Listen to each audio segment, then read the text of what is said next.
Welcome to another Pint with Seaniebee. This has been a long day. I'm about to do my 4th podcast in one day, which I've never done before, but I'm very happy that I have a real fucking lunatic with me to do it with. I'm still in Sarajevo, and I've been very privileged to meet one of the kings of music here, a guy who I guess was one of the founders of punk rock, but one of the guys who believed, and there's a lot of sad stories out of Sarajevo, particularly, and Bosnia, of course, during the war. But this guy kind of kicked ass during the war, and we're going to talk a little bit about what he did then, how he got there. His name is Bure. We've been drinking, so we're both a little bit pissed. Welcome to the podcast, Bure. Thank you. Let's do a clink of glasses. Yeah. We're drinking fine red wine made by a Scottish person, which is the first problem, and the second problem. But it was made in Serbia. It was made in Serbia, which is another problem. But anyway, we're drinking Scottish Serbian wine, and we're going to have a little chat. Bure is a guy who founded a band called Sikter, right? Yeah. Is that the best place to start, or do you want to talk a bit about how you got to that point, and we'll come back to that? I don't know. I mean, whatever you like. I think I started playing music when I was 15 with another band, but that was how many years ago? 85. Yeah. But with Sikter we started in 1990. Because so Sikter are a band that they were like a kind of a punk band that graduated into rock and lots of different soul funk and whatever. So they started as a punk rock band, and I was reading up just in preparation for this interview, and I found out that Sikter means buzz off, right? So my Irish heckles were immediately saying, well, that's not very punk rock. Yeah, you know, you want to call your band Fuck Off. Yeah, but exactly what it means. Was it just people being polite? It's a Turkish word. Right. In Turkish, it means fuck off. It's a really rude word. In Bosnia, it lost. It was sanitized. Yeah, it was sanitized. Yes, as a lot of things are. It's not that rude, but it's rude enough. So Sikter means buzz. Let's just say buzz off because we're a family show. Yeah. And we're all getting old. But this was back in the day around 1990 when he was a much younger man, and he has a great story about how they first took the stage. Tell me that story. Yeah, exactly. And we were not a band actually. We were like just a few friends who were into music. Yeah. We had different bands and this time was very interesting time in the former Yugoslavia, because during the 80s we had very good bands and very good music, new wave and all the 80s stuff. I love 80s. And then in the beginning of the 90s it became, our country was falling apart, and the music scene was falling apart, and we have this new wave of bullshit, exactly, and new bands who have nothing to say, they just copy paste thing, cover versions all the way, all that shit. They make their own music, but it's actually just a copy of some other music. So, and we were just listening. We were in a gig, and then we were listening one very, very boring band, and we just looked at each other and we said, "Let's get on the stage and tell these people to fuck off." Yeah. And that's exactly what we did. When you said "let's get on the stage," I think they stormed the stage. Would be a better word. Yeah, we did. So you kicked the band that was on the stage off the stage. Yes. What did the crowd do during their gig? During the gig. Yeah. So this is very punk rock. And what did the crowd do? Well, they loved it. They loved it. But you never played together. No. So what did you sing? I invented some stuff. I just sang some words. And all the guys picked. The guys they picked up, and you just made a lot of noise. We made a lot of noise, but it was much better than this other band. So what did the other band do? They got off the stage. And then? Nothing. They did nothing. Did they watch you? Yeah, I don't know. I mean, do they think they were going to get beaten up? I think they left. They left. And what did the manager of the establishment do? Well, the manager of the establishment was a friend of mine, so he didn't do anything. Okay. So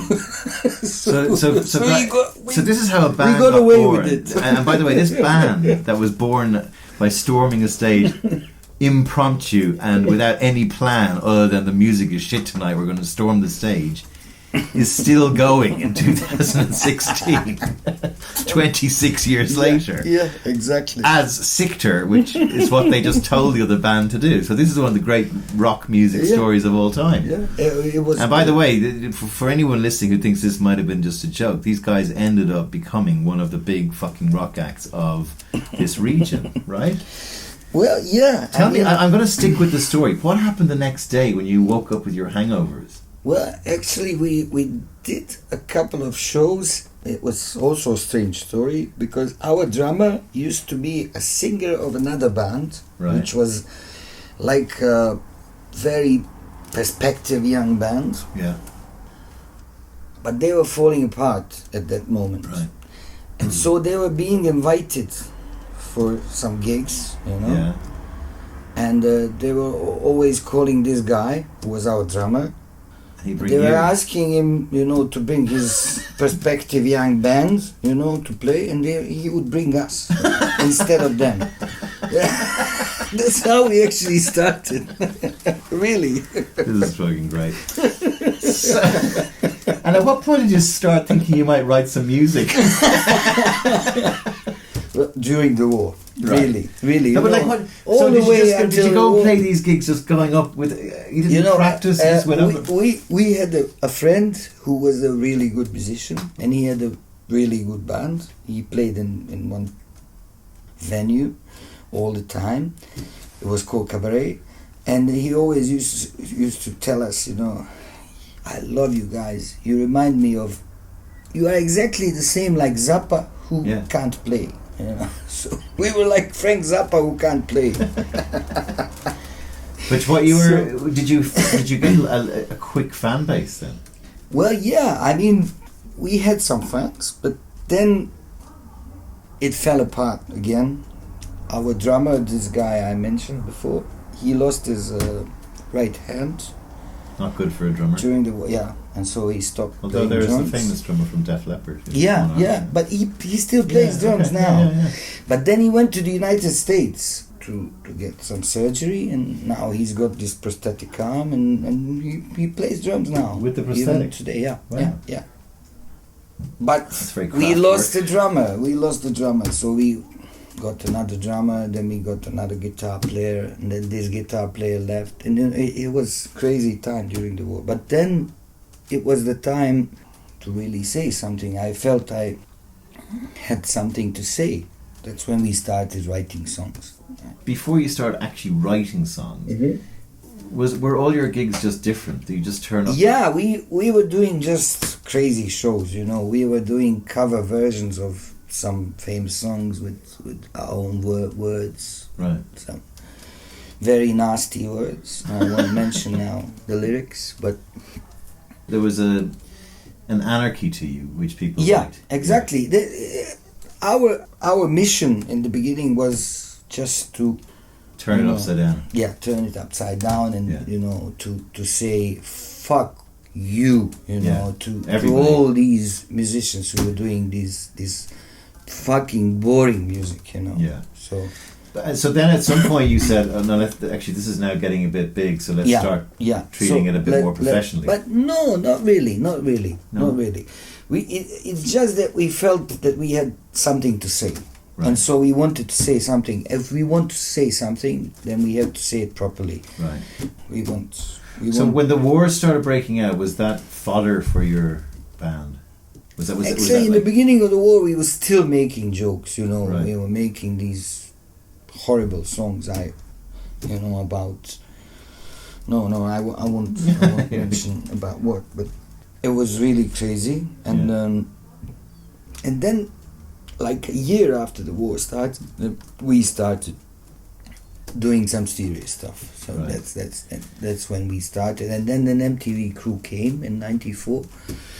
They did a reportage about our gig.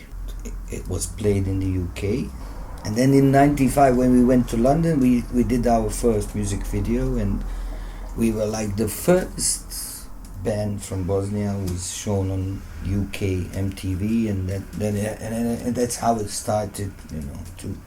Before we get to 95, because the war was pretty much over then. But tell me what you were a very big part of the sort of underground.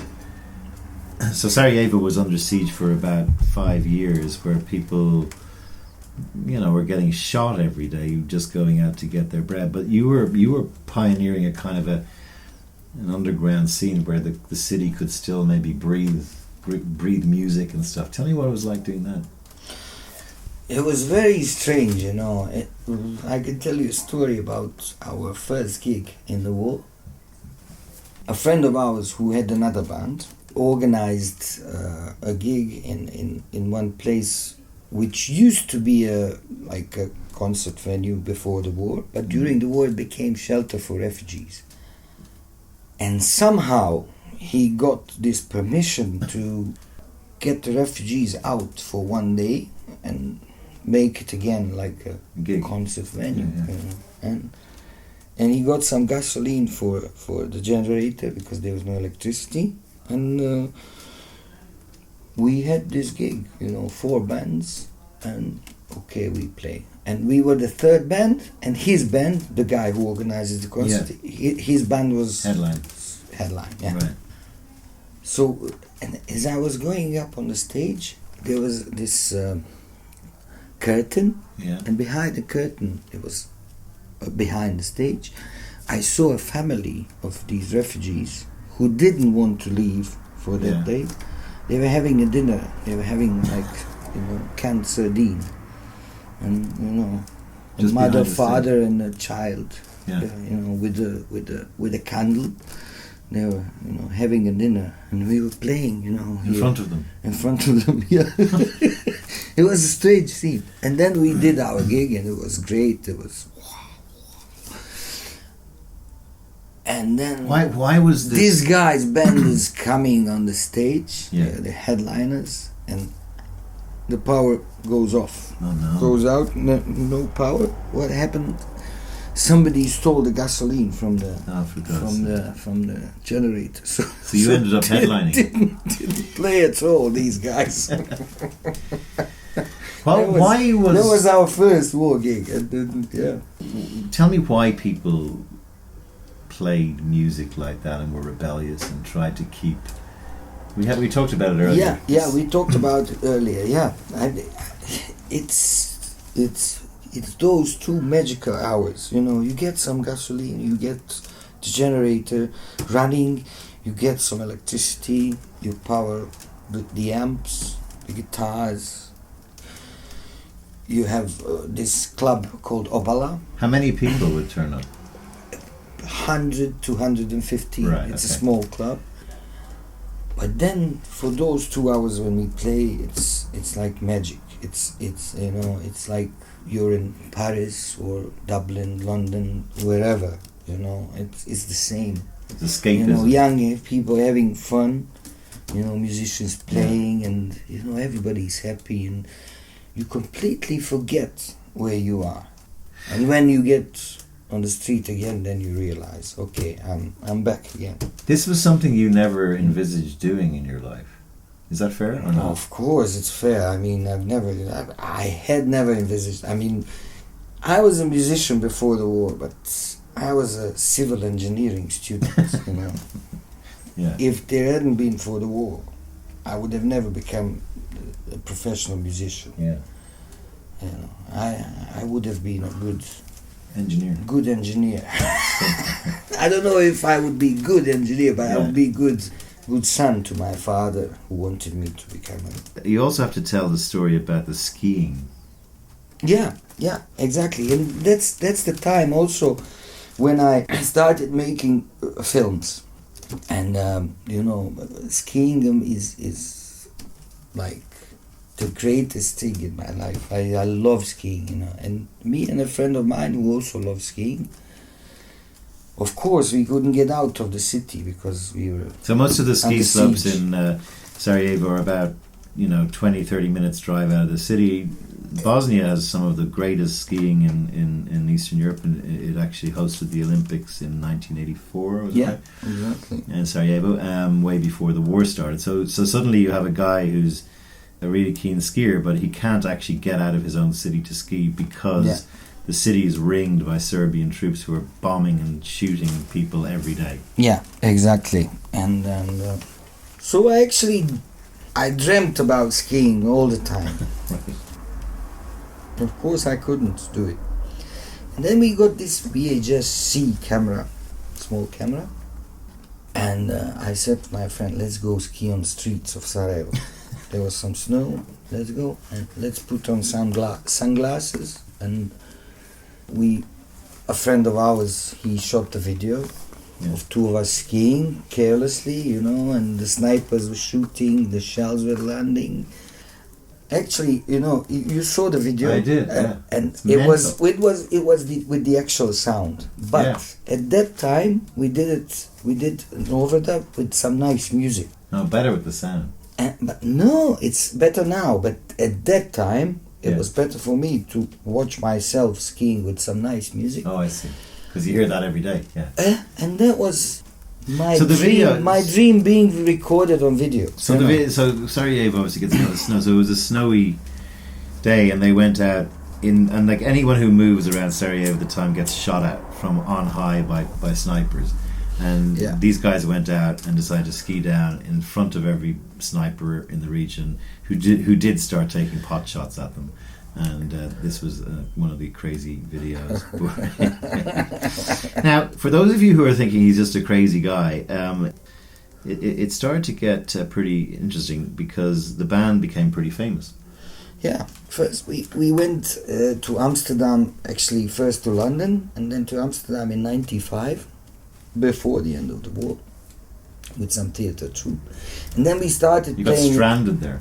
Yeah, we got stranded there. We couldn't get back because the airport was shut down. So we decided to stay in Amsterdam.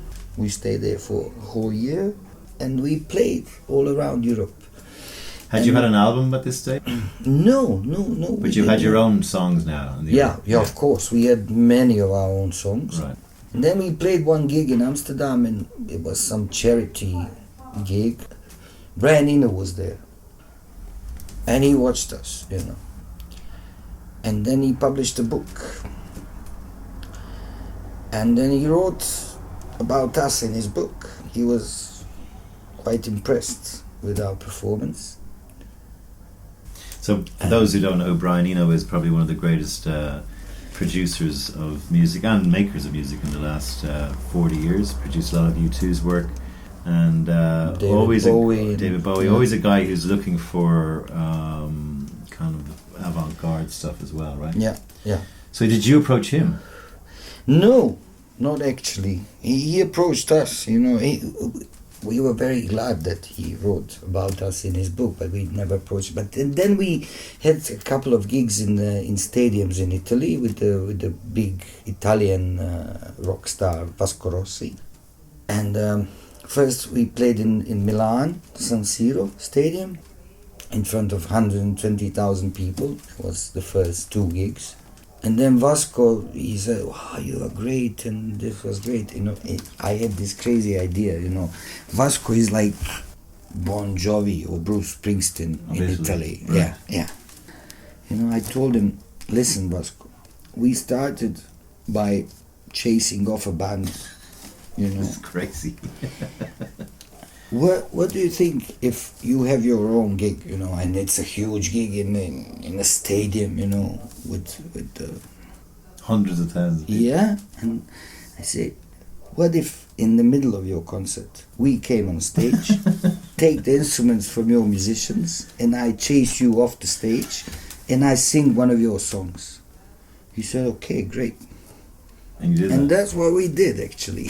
And the whole stadium sang with us. It was really great. There's so many people who want to be a rock star. You just fell into it. Yeah. What was your head like at this stage? I don't know. Did you get massive ego, or were you? No. Was it all a bit of a joke to you, or what? It was. Right.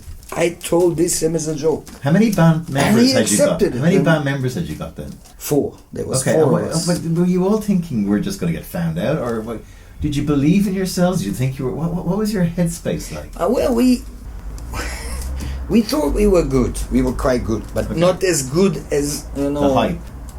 Like to play in front of 100,000 of Vasco's fans, and take the instruments away from this huge rock star, and then we play one of his songs, and he loved it. He was and they even offered us a record deal with EMI and everything, and we were stupid enough to refuse it. We said we don't want to be slaves, Really? Okay. Yeah.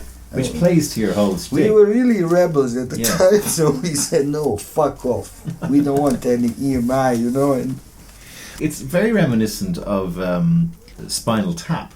Yeah, I love Spinal-Tap. It's my favorite documentary of all time. But if you tried to do what you guys did for real, you'd never have done it. Exactly. So you it's turn. A very good point. You're cranking it up to 11. Right? Yes, 11. And Brian Eno is now involved. It's getting out of control. It's crazy. So Brian Eno said, I'm going to produce your first album. And he did, and we also thought it was a joke, But actually it came later, because in 97, the rumors started that U2 would come to Sarajevo, that they wanted us to be the support band. Yeah. So and we said, fuck off, U2 won't come to Sarajevo. How can they organize a gig in Sarajevo? Fuck, the war just ended. It was 97. So during the war, Bono, particularly Bono, not necessarily as usual the other members of U2, but he was very taken with the inaction and the suffering of what was going on in I met him in 93, actually. Right. There was this guy called Bill Carter. Yeah. He's from California, but he was making, I don't know what, documentary about U2 or something, and then they had this tour, satellite, it was Europa, but they had this thing, Satellite of Love. They sang together with Lou Reed. That's right. His song, Satellite of Love. And they had these satellite links with people from Sarajevo. It was I remember. I was at it. In different places. So I had a girlfriend in Stockholm. Mm-hmm. She went to Stockholm at the beginning of the war. Mm-hmm. We were madly in love. And somehow this guy, Bill Carter, found out about this. And he said, what do you think if we had the gig, U2 gig in Stockholm, and we bring your girlfriend to like this VIP section, and then you appear on the screen from Sarajevo and talk to her. Right. Talk to Bono and talk to her. And so we did this. Right. Actually, I proposed to her. I was going to say, I bet you proposed. Bono. Are you still married? I did. No, we never got married. Of course not. No. I've been married for 18 years, but to another girl. Did she say no, or did she say... No, she said yes. She was like in tears. It was, I said, okay, I love you. And I learned how to say it in Swedish. And so I told her, I love you in Swedish, and I want to marry you and everything. And wow. And then I said, please, Bono, if you can sing this song called Bad. I love song? that, For two of us. Yeah. So he did. Yeah. And that's how we actually connected for the first time. He knew who I was later in 97. Did he know about Sikter then? No. Okay. Then he didn't know. He just knew I was a guy in Sarajevo, and she was a girl in Stockholm, and we were in love. Mm-hmm. And that's our first connection. Yeah. And then in 97 it yeah, so you two were quite involved. They wrote the famous song Miss Sarajevo, which was sung with Pavarotti, which I think you have a story about as well, which we can come to. But you two made a pledge that they would play, and they were getting some friction because they were patching into into Sarajevo every night on the tour, and the Edge is on record of saying wasn't sure about whether it was working, because they never knew. That was the only bit that was unscripted of their show every night, and different people were coming on the screen, and it was a war zone, and they had to fire up a generator to. But I was really surprised because they came in '97. Yeah. The conditions weren't so great, But they did the whole gig.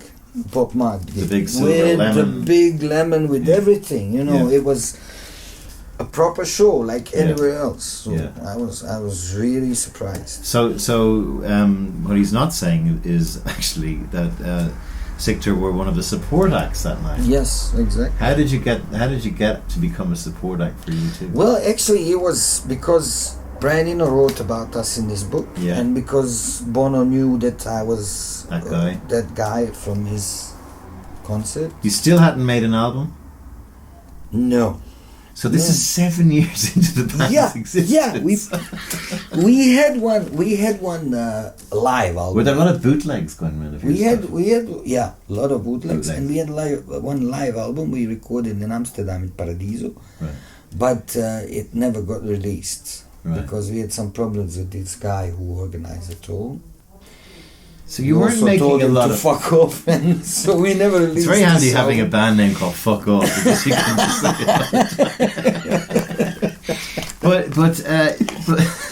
it. But you weren't making much money then, were you? No, not really. Who was flying you around? We made much money on when we gates. were playing around Europe during 95, 96, when we played the stadiums in Italy. That was nice. But then later, not really. And then Pavarotti opened a music center in Mostar, which is 2 hours away from one of the Sarajevo. second biggest cities in Bosnia. And it was called Pavarotti Music Center with a very nice studio. The whole building with the music school and everything, Right. We were invited to play at the opening. In the studio, you can fit like 50 people, not more. Okay. But there was Pavarotti, who stood like he would have taken in front of my face. He would have taken up about 5 people himself. I was so it's only 40. So only 45 people were able to fit in. Exactly. So, but Pavarotti was standing in front of my face. I was singing to him, and I was scared. What were you singing? I was out of tune and all this, And there was Pavarotti, there was Brian Eno, there was Bono, there was this guy Zucchero, the Italian star, Giovanotti, and the guys from the band Dodgy. Do you remember the Dodgy? No. So we played at this opening, and then Bono came on stage and sang with me, actually. One of my songs. Really? Which is really nice. Great. I've got this recording at home, and it was great. He didn't learn the lyrics. He just sang. The song was called Time and Space. It was in English. Right. But he didn't know the lyrics though, so he sang only Sarajevo, Sarajevo, Sarajevo. But it's a nice memory. Yeah. So. Doesn't matter. We have a DVD with a documentary about us, but then you have among the extras section you have this recording of Bono and me singing together. Brilliant. Did you feel like? And then after this opening ceremony, after this gig of ours, Brian Eno came to us and said, "Okay, I will produce your album." Wow. And we said, "Okay." In summer '98, we started recording. So how does the money work? How does the money work? We thought, Brian Eno would never come. We never offered him any money, and we didn't have any money. And then he just came to Mostar and said, "Okay, let's do it." And he said, "Okay, let's bring Sinead O'Connor to sing with you." Why the fuck do we need Sinead O'Connor to sing with us? Fuck off, Sinead O'Connor. Mind you, Sinead O'Connor is very famous for telling everyone else to fuck off, so about time someone told her maybe to. It would have been a nice combination, maybe, but so we didn't do it. But we did this album. So was there an album deal? No. And there was no money for Eno? And what I read was you were in production for 6 months. No, actually, we recorded for 1 month. And then after, it took 2 years to get it published. Right. It took 2 years. Did he help get it published? In 98, and we published in 2000. Did he help get it published? Mm-mm. No, he just said, I'm doing the... Okay, so for anyone who's still listening, this is a crazy ride. This band started in 1990. It's a good point about the Spinal Tap. Our story sounds like Spinal Tap story. They didn't have their first album for 10 years. And their first album was produced by Brian Eno. Alright, go figure. Did you like the album? Yeah, it was... Did it sell? It was the best album. You had fans who were now having children. It's going, when are they making an album? Did it sell a lot? No, not really. Not really. Was it only on sale? A lot. We played a lot. We played a lot of gigs, but can you still buy the album on Amazon and stuff? I'm not sure. You can buy it on iTunes, maybe. Right. Do you still get the occasional check for $28? Yeah, I get some royalties, and I know I get like £2,000 a year, something like that. What's the name of the album for any of my listeners who want to buy it on iTunes? Now, Always, Never. Now, Always, Never.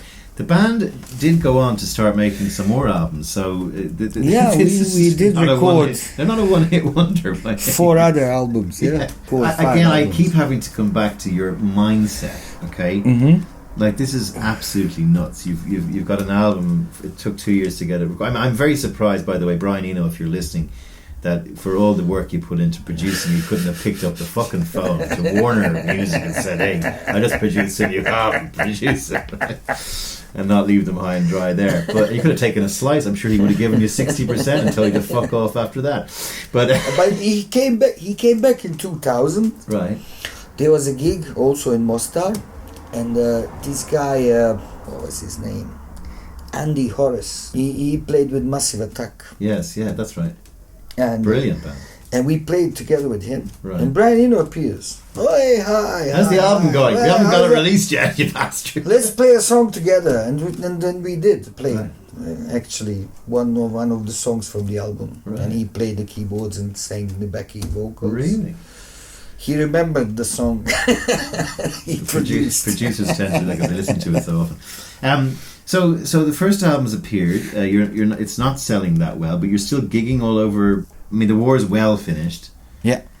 We're now in the 2000s, so different music, kind of rap and hip hop.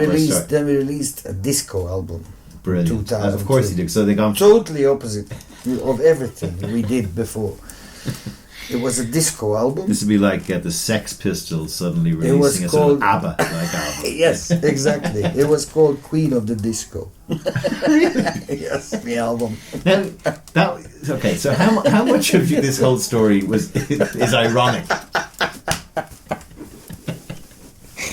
Were you constantly trying to just see how far you go before everyone told you to fuck off? Well, you gave the reference. It was the Spinal Tap. Yeah. That's the best reference. How were your bandmates during all this?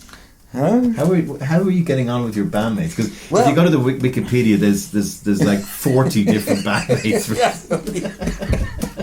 We changed a lot. But yeah, when you sit we down, got on with it. It was like a natural flow. Were you having fun? We were having fun, yeah. And this disco album, it was a hit. Really? Yeah, I mean, this song, it was like the top of the charts in Serbia, in Bosnia, and, in the countries of the region. It was called Shake 'em. Shake 'em. Shake 'em. This song, yeah. Did you start making money then? Not really. We never made any money, so don't ask me about the money anymore. But clearly by choice. Did the guys in the band believe in the band? Yeah, Right, but you all they believed still it. do. I They mean, still we do. still They still play. By the way, it. they played 3 days ago. just to be clear about this, I hope some of you are still with us and haven't switched off thinking it's a joke. But it's crazy when you watch our gig in 2016. We choose, songs from different periods. Yeah. From your own songs. Of our own songs, and then one song is like it's like punk. The other song is it's like falsette, It's a bit like you too, really. It's crazy, It's when I think if I was in the audience, I would be really confused. That's what I feel. As my audience are. Did I also read you did some hip hop and stuff like that? You started getting into that? Well, yeah, a bit, a bit of everything. Really, it was a bit of hip hop, a bit of disco, a bit of soul, fun, heavy metal. Brilliant. The last album was like a hard rock album. Right. The last one. Which was your favorite album? But the first one. The first one is my favorite because we put the most energy into it. Really. It was, you had a great producer. We played for 8 years and we wanted to get everything out, and we chose the best 11 songs we had at that time. And we had Brian Eno, and it was really... I don't think this has ever been done ever in the history of music. And I know it's probably normal for you, but I'm sitting here just like half cut in Sarajevo going, what is this guy winding me up? So I just want to finish in the band because I know you do lots of other stuff and I want to talk about that. But so the band is still going. Yeah. I'm not going to talk about money. You made 4 albums. You're still gigging. People still call you up. Yeah. And they're pretty big. I mean, you were launching the museum here last week, right? Yeah, I mean, it was the big gig of the night in Sarajevo. How do you look back? How do you look back on that period of your life? Because you're about my age, right? We're in our late 40s, right? Yeah. We have this documentary about us, and all of us, we said in the documentary, we've always come so close to be like massive. U2 or Lou Reed or whoever. We touched that, and we felt that. And we worked with the best people in the business, but we never experienced it really. Is it regret then? No, it's not regret. No, I don't regret really, because this is a very strange story. I love strange stories. So I mean, I'm not starving. Yeah. I can earn some money, so tell me about the other things. I don't care about being rich. You're also a filmmaker. You're a writer. Yeah. You're a guy who I think I'm a lucky guy. I'm a lucky guy and I'm a happy guy because I do what I love. I love making documentaries. I love writing, and I love music. And what's your new project that you're working on? It's a new project, or a music project with a friend of mine. He actually plays with Darko Rundek, who is a big Croatian star, and they have a trio. It's 3 of them playing. And this guy, this friend of mine, he plays everything. He plays piano, he plays drums, he plays accordion, he plays, he's a super talented musician. And, 2 of us, we've known each other for 35 years or something. Right. Like a year ago, we decided, let's make some songs, and I have this studio at home. And we started making some songs, and we realized it's something interesting, it's something different. We are making a music video for our first single, so I think in a month or something, we will release the first single. Yeah. And I have some friends in London who are musicians, and they are very good musicians, and they have studios and everything. And I sent them this song, and they said, "Wow, it's a great song. It's great, but you need to mix it." And I said, "Well, it's mixed." Said, but it's not mixed. No, it's mixed. Right. This is the This mix. is the way you want it. This is the way I want it. Yeah. Okay. My first guest, Different, first guest on the show is a guy called Mundy, who I hope is listening to this because he loved this. But Mundy had the same problem. He lost his contract with Sony, and he put out 3. He recorded 3 discs and mixed them, and he went into EMI and said, "Will you release this for me?" Because he's very famous in Ireland, like you are here. Yeah. And they said, "It needs to be mixed." And he goes, "No, it's mixed. All I need to do is make the DVD and put it out there because they want money for the mixing." Yeah, that's what they want. They want money for the mixing. You're also working on a sitcom. Yeah. I'm doing like a million of different projects. I'm writing a sitcom with 2 friends of mine. It's for the Croatian market actually, because in Bosnia there's no money. Right. Well, good luck with that. This was one of the strangest and funniest podcasts I've done. I said at the start that I've done 4 today. This is my 4th, and this was the best way to finish. Bure, thank you for coming on a pint with Seaniebee, and let's go back and drink some more and have a few more laughs. Thank you. Look after yourself, buddy. Let's have some more drinks. Cigarettes.